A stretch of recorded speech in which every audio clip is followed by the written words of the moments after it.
You do not want to see an independent and sovereign Ukrainian nation state at the end of all this. Is that right? We want to crush the will of European elites, which are, for the third time, I mean, because of their failures and desire to cover up their failures,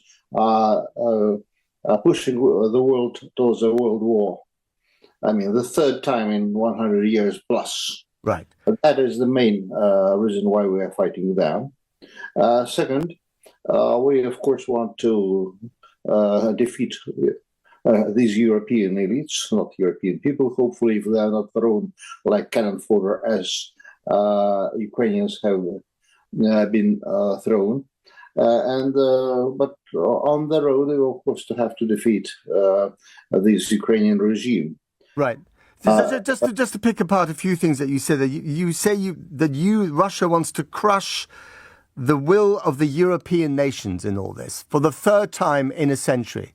So, are you blaming the Europeans for provoking a fight with Russia?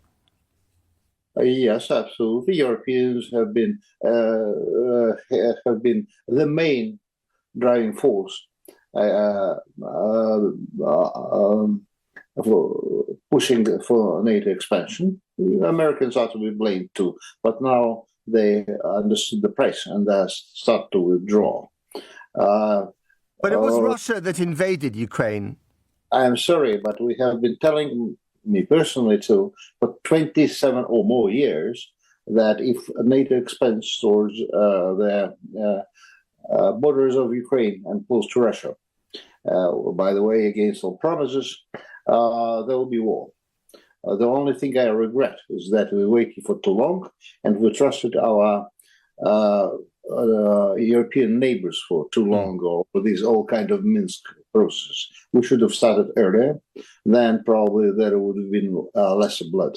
Right. But, I mean, the membership of Ukraine inside NATO has been taken off the table, certainly by the Americans, and the Europeans aren't resisting that. And even Ukraine itself seems to have acknowledged the fact that it will not be a member of NATO. First of all, I mean, it is good that we have moved towards that point. However, of course, our European neighbors are not trusted because they have lied for too long.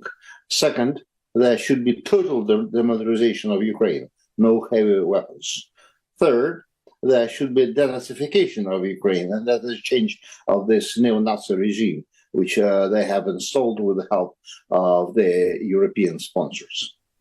Well, what you call the Nazi regime was democratically elected, which is more than one can say for governments in Russia. Hitler was also democratically elected. Mussolini too.